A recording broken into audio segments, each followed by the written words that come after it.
इस वीडियो में बात करेंगे क्या शिवलिंग का अर्थ शिव का लिंग है, क्या भांग और गांजा पीते हैं भगवान शंकर। इस तरह के झूठ या भ्रम फैलाए गए समाज में जो कि भगवान शिव का घोर अपमान है। वे लोग इसके दोषी हैं जो जाने अनजाने में भगवान शिव का अपमान करते रहते हैं। यदि आप भगवान शंकर के सच्चे भक्त हैं तो आपको ये जानकर या सुनकर धक्का लगना चाहिए, क्योंकि भगवान शंकर हिंदू धर्म के मूल तना है। रामचरितमानस में भगवान राम कहते हैं कि शिव का द्रोही मुझे स्वप्न में भी पसंद नहीं है। अपराधियों का साथी या उसे नजरअंदाज करने वाला भी अपराधी होता है। भगवान शंकर भोलेनाथ हैं, वे बड़े दयालु हैं, आपको क्षमा भी कर दे। लेकिन आपको माता कालिका देख रही हैं, भगवान भैरव और शनिदेव भी देख रहे हैं, वह कभी आपको क्षमा नहीं करेंगे, ये बात याद रखना।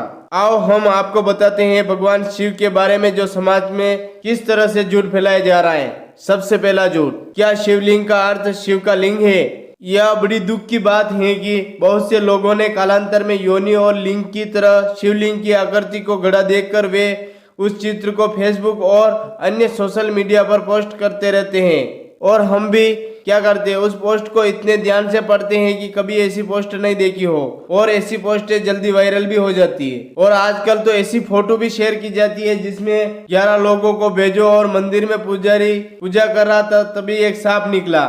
इस तरह की पोस्ट के नीचे कसम दी जाती है माँ बाप की या फिर उस भगवान की जिस भगवान की फोटो हो, और नीचे लिखा होता है आपकी मनोकामना पूर्ण होगी। ऐसे मैसेज भेजने से मनोकामना पूर्ण नहीं होगी। इस विषय पर किसी और वीडियो में बात करेंगे। आज बात करेंगे अपने भोलेनाथ जो भगवान शिव की गलत फोटो फेसबुक और सोशल मीडिया पर शेयर करते हैं। उन सभी लोगों को मरने के बाद इसका जवाब देना होगा, क्योंकि शिव का अपमान करने वाला किसी भी परिस्थिति में बच नहीं सकता। शिव से ही सभी धर्म है और शिव से ही प्रलय भी है। दरअसल शिवलिंग का अर्थ भगवान शिव का आदि अनादि स्वरूप है। शून्य, आकाश, अनंत, ब्रह्मांड और निराकार परम पुरुष का प्रतीक होने से इसे लिंग कहा गया है। जिस तरह भगवान विष्णु का प्रतीक चिन्ह शालिग्राम है, उसी तरह भगवान शिव का प्रतीक चिन्ह शिवलिंग है। इस पिंड की आकृति हमारी आत्मा की ज्योति की तरह होती है। स्कंद पुराण में कहा गया है कि आकाश स्वयं लिंग है, धरती उसका पीठ या आधार है, और सब अनंत शून्य से पैदा हो उसी में लय होने के कारण इसे लिंग कहा गया है। लेकिन बहुत काल धर्म और धर्म ग्रंथों के बिगाड़ के चलते लिंग को गलत अर्थों में लिए जाने लगा है, जो कि आज तक प्रचलन में है। शिवलिंग का आकार प्रकार ब्रह्मांड में घूम रही हमारी आकाश गंगा की तरह है। यह शिवलिंग हमारे ब्रह्मांड में घूम रहे पिंडों का प्रतीक है। कुछ लोग इसे योगांगनाओं के अर्थ में लेते हैं, और उन लोगों ने शिव के इसी रूप में पूजा की और उसके बड़े बड़े पंथ भी बन गए। ये वे लोग हैं जिन्होंने धर्म को सही अर्थों में नहीं समझा और अपने स्वार्थ के अनुसार धर्म को ही अपने साचे में डाल दिया। शिव की दो काया है, एक वह जो स्थूल रूप से व्यक्त की जाए, दूसरी वह जो सूक्ष्म रूपी अव्यक्त लिंग के रूप में मानी जाती हैं। शिव की सबसे ज्यादा पूजा लिंग रूपी पत्थर के रूप में की जाती है। लिंग शब्द को लेकर बहुत भ्रम होता है। संस्कृत में लिंग का अर्थ चिन्ह है। इस अर्थ में यह शिवलिंग के लिए इस्तेमाल होता है। शिवलिंग का अर्थ है शिव यानी परम पुरुष का प्रकृति के साथ समवेत चिन्ह। दूसरा झूठ, क्या भांग और गांजा पीते हैं भगवान शंकर। इसका जवाब है नहीं और बिल्कुल नहीं। शिव पुराण सहित किसी भी ग्रंथ में नहीं लिखा गया कि भगवान शिव गांजा भांग आदि का सेवन करते थे। बहुत से लोगों ने भगवान शिव के ऐसे चित्र बना दिए जिसमें वे चिलम पीते हुए नजर आते हैं। यह भगवान शंकर की छवि खराब करने की साजिश है।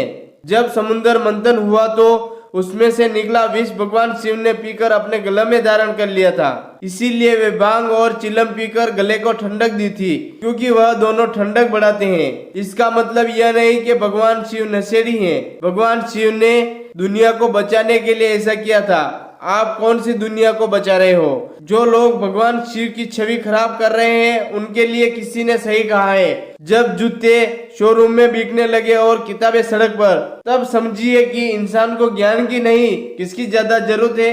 इस बात को आप कमेंट में पूरा करें। यदि आपके घर, मंदिर या किसी भी स्थान पर भगवान शंकर का ऐसा चित्र या मूर्ति लगी है जिससे वे चिलम पीते या भांग का सेवन करते हुए नजर आ रहे हैं, तो भगवान शंकर का घोर अपमान है। तो उसे आप तुरंत ही हटा दे तो अच्छा है। यह भी कितना दुख भरा है कि लोगों ने भगवान शंकर पर ऐसे गीत और गाने बनाए हैं। कोई गीतकार गायक यह जानने का प्रयास नहीं करता कि इस बारे में सच क्या है। मैं जो गाना गा रहा हूँ या गीत लिख रहा हूँ, इसका आधार क्या है यह तो छोड़िए, बड़े बड़े पंडित भी शिव के मंदिरों में जब भांग का अभिषेक करते हैं तो फिर अन्य किसी पर दोष देने का कोई मतलब नहीं। ये सभी पंडित नरक की आग में जलने वाले हैं। यह तो आम हो चला है कि शिवरात्रि या महाशिवरात्रि के दिन लोग भांग घोट कर पीते हैं। किसी को भांग पीने की मनाही नहीं है, आपका जितना मन हो उतनी भांग पीजिए, लेकिन शिव के नाम पर पीना उनका अपमान ही तो है। तीसरा झूठ, क्या भगवान शंकर को नहीं मालूम था कि गणेश जी पार्वती के पुत्र हैं? फिर उन्होंने अनजाने में उनकी गर्दन काट दी थी और फिर उन्हें मालूम पड़ा तो उन्होंने उस पर हाथी की गर्दन जोड़ दी। जब शिव यह नहीं जान सके कि यह मेरा पुत्र है तो फिर वह कैसे भगवान शिव के संपूर्ण चरित्र को पढ़ना जरूरी है। उनके जीवन को लीला क्यों कहा जाता है? लीला उसे कहते हैं जिसे सब कुछ मालूम रहता है फिर भी वे अनजाने बनकर जीवन के इस खेल को सामान्य मानव की तरह खेलते हैं। लीला का अर्थ नाटक या कहानी नहीं, एक ऐसा घटनाक्रम जिसकी रचना स्वयं प्रभु ही करते हैं और फिर इसमें इन्वॉल्व होते हैं। वे अपने भविष्य की घटनाक्रमों को खुद ही संचालित करते हैं। दरअसल भविष्य में होने वाली घटनाओं को अपने तरह से घटाने की कला ही लीला है। यदि भगवान शिव ऐसा नहीं करते तो आज गणेश जी प्रथम पूजनीय देव न होते, न ही उनकी गणना देवों में होती। इसीलिए कहते हैं कि सृष्टि और प्रलय सब ईश्वर की लीला है।